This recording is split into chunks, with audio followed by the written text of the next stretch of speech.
supply chainers, wherever you are in the world. This is Sarah Barnes-Humphrey with you today.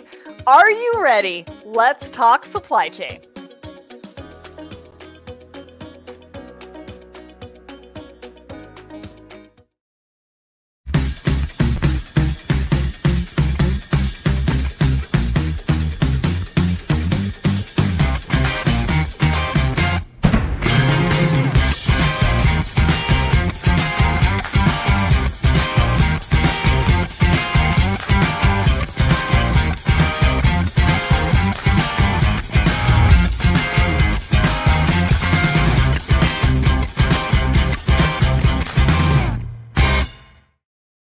Hello, everyone, and welcome to Thoughts and Coffee. My name is Sarah Barnes-Humphrey.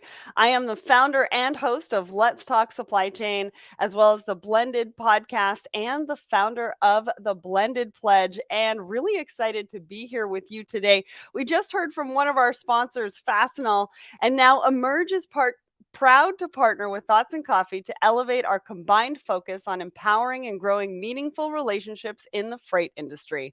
The first and only freight-specific RFP platform, Emerge is reinventing freight procurement by offering solutions that enhance the spot and contract procurement process, enabling shippers to make the most strategic decisions possible, saving invaluable time and enhancing productivity. Learn more at emergemarket.com/thoughts and coffee. All right. So we've got a really big show for you today.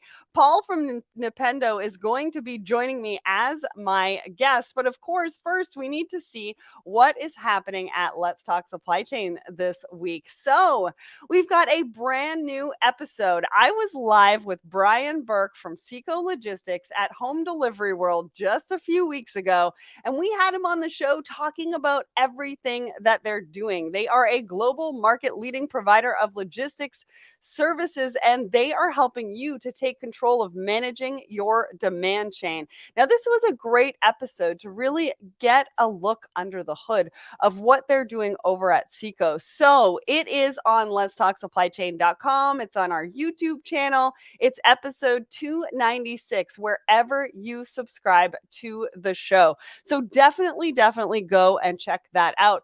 Plus, we've got some new shows that are coming up today and Friday. So, of course, we went live today at 10 a.m. for Supplier Relationship Management, which I can't wait to talk to you more about. Today at 12 p.m. Eastern, we've got First Things First with Robert Garrison from Mercado. And guess who he has as his guest today? He has Eric Johnson, and they're going to be talking about transformation through technology. Now, that's going to be a really great conversation. So hopefully you can go and click the attend button. I know AJ is going to put that event in the comments, so you can go and click that button so that you do not miss that show today.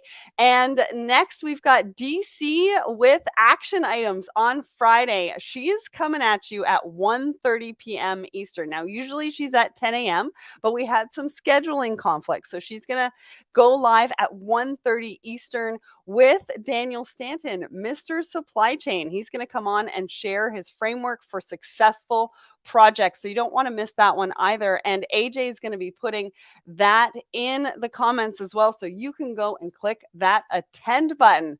Well, that's about it for what's happening at Let's Talk Supply Chain this week. I'm actually heading off to Chicago tomorrow, and I'm going to be at the Redwood Logistics Woman in Logistics event with Audrey Ross, Charlie Safro, so many amazing people to really talk about what's happening in the industry. So hopefully you can join us in Chicago, and if not, hopefully I'll see you in Vegas or Atlanta in November. All right. Well, without further ado, let's bring up Paul. Hello, Paul. Welcome to Thoughts and Coffee. Good morning. You've got your coffee mug. I've got mine too. Look, the Let's Talk Supply Chain. I like to move it mug. There you go. There you go. How are you today? I'm good. It's it's only Tuesday, but we're good. We're good to go for the week, and we'll see how it goes. Well, so this is the day after a long weekend for me because we had Thanksgiving here in Canada. So we had yesterday off. And let me tell you, it was a weekend full of family, which was a lot of fun. Oh, So, that sounds great. yeah, I'm happy to be back. So, for anybody who doesn't know you, why don't you give us an introduction? Tell us who you are, what you do, and where you're coming from. Sure, sure. So I've been kind of in the space, the source to pay provider space. I was at Ariba for quite a while, and then I was at Evalua for quite a while as well. And even before that, I was a practitioner, as you say, doing procurement and direct materials mostly here in Silicon Valley, where I grew up. And so I've been around the procurement practices and supply chain for a good long time, seen a lot of issues by different customers of ours and everything, and seen the kind of the evolution of that industry, if you will. And here I am at Nipendo, where I think it's kind of on the new edge of things, looking at how new tools like AI and RPA and stuff, all those sexy buzzwords and everything actually hit reality of procurement, and see what comes from that. So that's what I'm doing now. Amazing. Well, I can't wait to hear more about that. And plus, you're going to give us a current market update too. But before we get to that and into our articles for today, we do have the poll of the week that we need to bring up. And so we ask you guys a question on LinkedIn every single Wednesday morning. And last week we asked you, what's the best Halloween candy? Now, we got 354 votes, but we had over 40 comments because people got really upset that we didn't put candy corn as an option. So 48% of you said Snickers, 26% of you said sour gummy worms, 10% of you said lollipops, and I kind of agree with you, AJ. I mean, the choices that you gave people, I mean, they could have been a little bit better. 16% of you said others. So what is your favorite Halloween candy, Paul? So you did prep me a little bit on this, and I had to think, I had to kind of go back and go, okay, what is it? If what got me excited when I was younger, and that's going back, to the last century and everything. So give me a little break. But you know what? I came up with Snickers just by myself. So now I feel like I'm in the mainstream, which is not a normal feeling for me. But I guess, yeah, Snickers was my unprompted one, I guess, that I came up with. Nice. I love that. Well, I stopped on this one because David said Three Musketeers, and then AJ went back to them and said they still make those. And I was like, really, AJ? I mean, come on. That is the best candy ever. And then we actually got a whole bunch of people that said candy corn. And actually, the one that really, really won out was Reese's. So peanut butter cups and Yeah, Reese's Pieces, a lot of people said that one too, which I was a little bit surprised at because with all of the allergies and things like that, I yeah. didn't know if you could actually give out Reese's Pieces because of the peanut butter factor as Yeah, Halloween I, candy anymore. I mean, a lot of them have peanuts in it. Snickers has peanuts in it too, right? So, but That's true. Yeah. Reese's has a special place in my heart because that was what my grandmother always had Aw, available when we went over to her house. So it's nice. not a Halloween candy for me. It's all year round for me. Well, whoever is listening to us in the audience, we want to hear from you what your favorite Halloween candy is. So make sure to put that in the comments. For me, I think it was the Swedish berries. I like those. I like the berry gummies, and so yeah, that was kind of my favorite. And the banana, anyways, I can't remember what those ones are called, but anyways, that's besides the point. So let's get to the current state of source to pay and procurement and sourcing. I know we're going to be talking about a lot of things today, like Ford bringing in a chief supply chain officer. We're going to be talking about what source to pay actually is and what the biggest procurement inefficiencies are, and also how to better work with diverse suppliers. But before we do that, tell us about the current state. What are you hearing from customers right now? What should people be looking at and maybe focusing on for the next month in this space? What I've seen and heard is mostly around getting adoption of the tools that are out there. There's some good tools and they can do the job. It's getting folks to use them, and that's both on the buyer side, getting buyers to adopt things, because they have their practices that they use before a tool comes in. But also on the supply side, getting suppliers to adopt this portal that you want them to use in order to communicate with you and really make the system hum. And I've seen that a lot. I've seen also some folks that are coming late to the game and haven't adopted a spend management solution and are wondering how to get in and how maybe to leapfrog the steps that the people before them went through. So there's things around that. Why can't we just do this in our ERP system? Those kinds of questions, I think, keep coming up in terms of the promises and whether they've been fulfilled with the kind of solutions that are out there in the world. The more urgent things are this hearing about the recession coming and what are we going to do around that. If a recession comes, when a recession comes, what have we done in the past?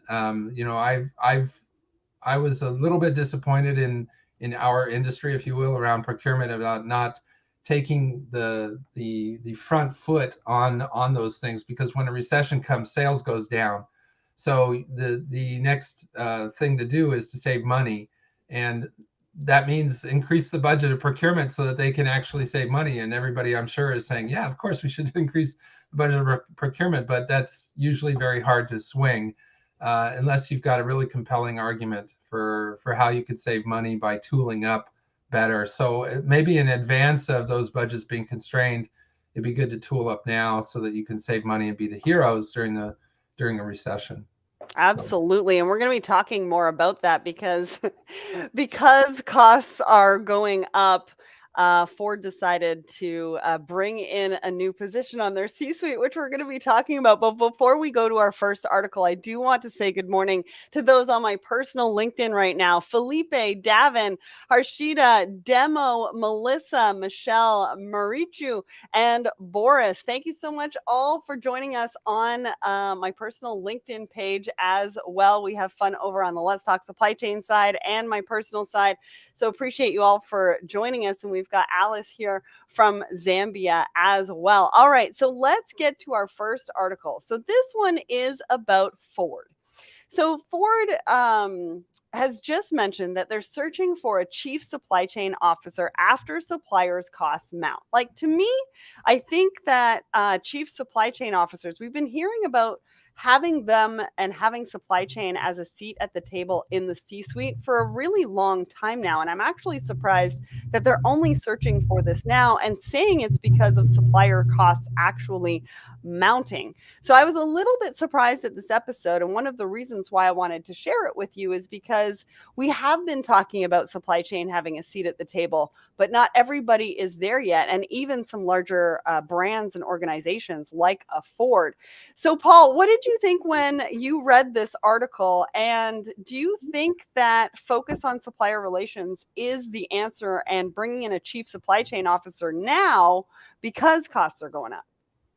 Well, better now than later, right? Yeah, better late than never. That is very true. Yeah, to me, the whole, when everybody started outsourcing, which was way back in the 80s, 70s, 80s, 90s, or whatever, they were basically taking things that they did internally and giving it over in terms of responsibility to their supply base. And if you don't then tool up and have an organization that can control that, you're going to get out of control at some point in time. It's like hiring a whole bunch of people but not having an HR, and then not having a chief, a resource officer or whatever in charge of them. The suppliers are your extended workforce, and so you should think of them in that regard. You give up some things, but you also get some things from that, and you have to manage that somehow, and you need an organization to do that. So I definitely think all the inputs to what Ford sells are coming from their supply base. I mean, most of them are coming from their supply base, and so you should have somebody in the C-suite that represents them, for crying out loud, so that they can be well represented.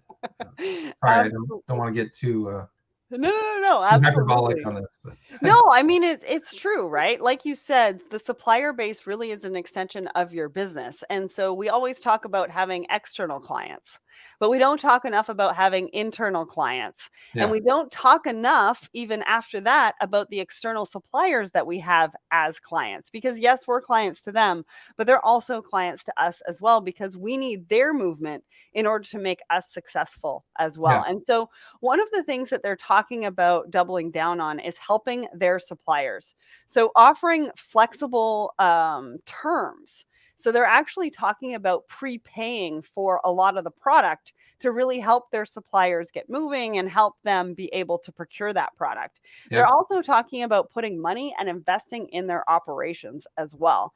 And so this is one thing that I think the pandemic really changed for everybody is the collaboration aspect and really understanding what suppliers actually need instead of going at them all the time hard to get what the buyer needed so that they could put it on their shelves and they could sell it to their clients. And I think we're seeing a little bit more collaboration, obviously flexibility with Ford coming out and saying this is important to us.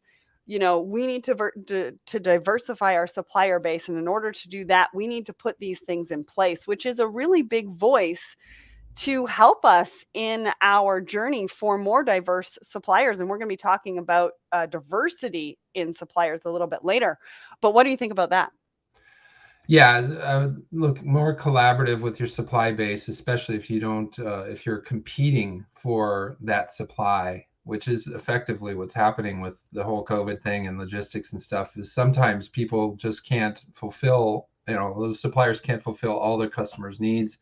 Prices go up in that regard, and sometimes they have to pick and choose which customer to go with in Mhm. terms of supplying what they've got. So if you're on good graces with those suppliers, you have a much better chance of getting in them. If you've invested and you've co-developed with them, you have a stickier relationship. There's just tons of good things from that. You get locked into them a little bit more, so it's a little bit more of picking your partners basically. But that's what this business is all about, is you need to pick those partners, and for that you need a good organization on your side that's evaluating them in a way that's going to be good for the long term, not just for next week. Absolutely. Vanette's on my personal LinkedIn. Good morning. And Davin says it's a little late to the game if you ask me, but the fact that they are taking the steps now show that they can see the need for it either now or that they are going to have that need very, very soon, which is very true. So I think a lot of people are agreeing with us on this one. All right. So let's get to our second article. And that is It Takes Two to Tango: How Supplier Satisfaction Impacts Your Profitability. So now we've talked about the importance of suppliers and how we need to work with them, how we need to be a little bit more flexible, and how important a chief supply chain officer role really is going to be able to help do that. Now, this article was written by Nipendo, and one of the things that you talk about in this article is the biggest procurement inefficiencies.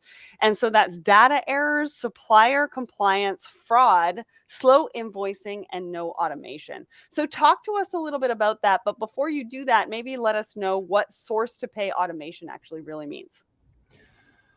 Right. So I mean, kind of at a very macro level, source to pay automation is really filling the gap between buyers and suppliers. There's so many different ways that messages flow back and forth in between, that there's a diversity of processes that kind of mirror each other, and automation of that, again at the high level, could mean things like in the indirect space you've got Ariba and Coupa and Evalua. You've got different solutions that do different things across the sweep of processes, and most of those have been focused on automation of the buyer processes because that's kind of where the money is. But when we say it takes two to tango, we're thinking of, okay, well, how do we get suppliers to participate?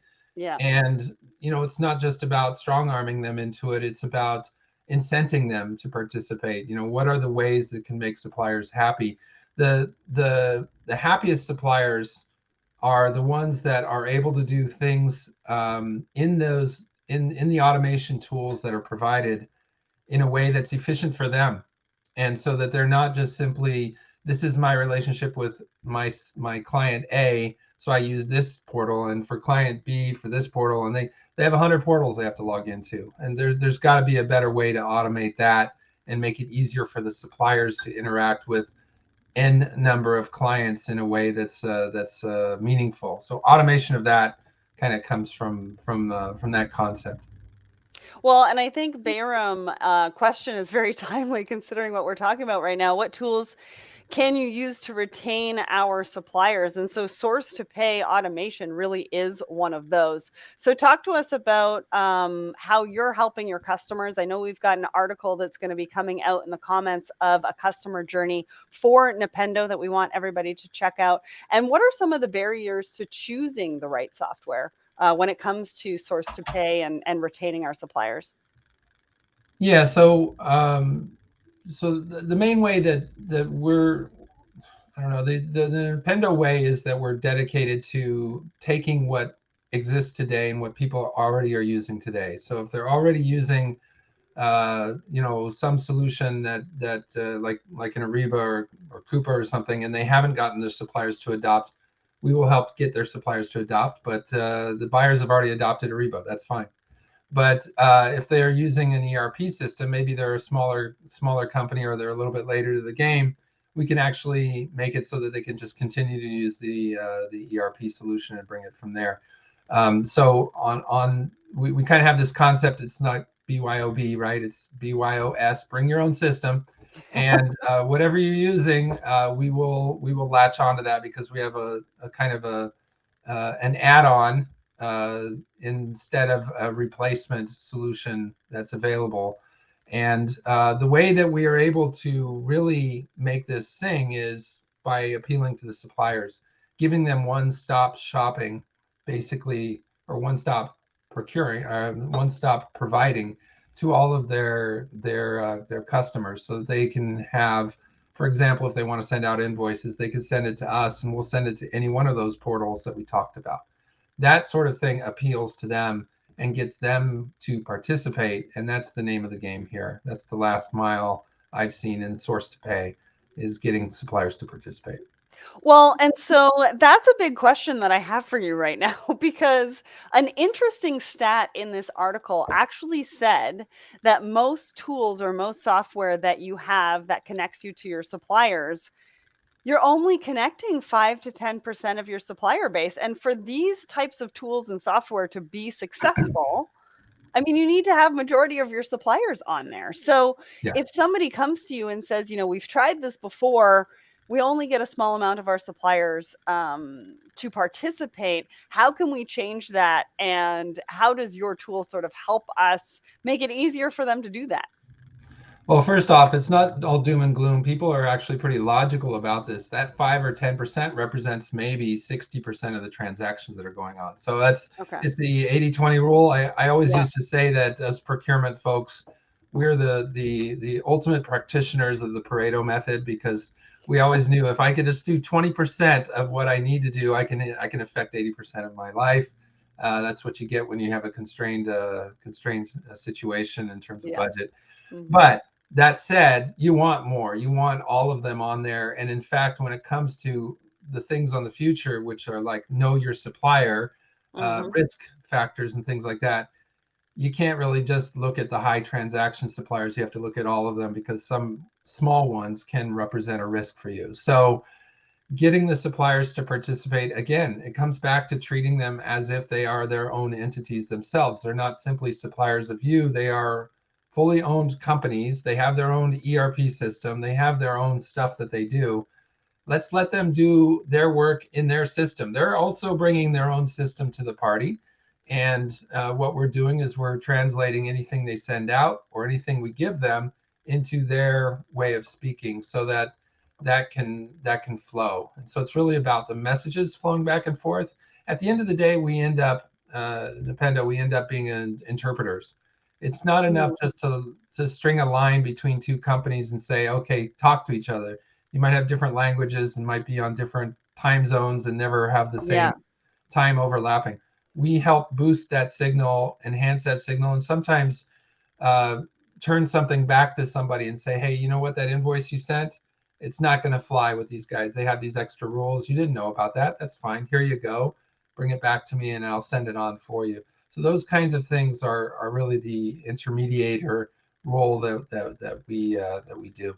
I appreciate you for sharing that. And also, part of this article said that to improve competitiveness is really on the focus between the communication between that buyer and supplier and getting you all on the same tool and the same resource. So, really liked that. Also, want to give a shout out to Bruce and Ashraf over on my personal LinkedIn for joining us today. Now, we've only got a few minutes left, but I do want to touch on this article as well. The last one really is about procurement teams that overlook diverse suppliers are hindering growth. Now, I wanted to talk about this because, as we briefly mentioned in the article with Ford, is that we do need to focus on our suppliers. We also need to focus on diversifying where we get our products from, where we're getting our raw materials from, and that creates even more friction between the buyers and suppliers. You have more suppliers that you're dealing with, and so that's what makes it so important to have that automation in place.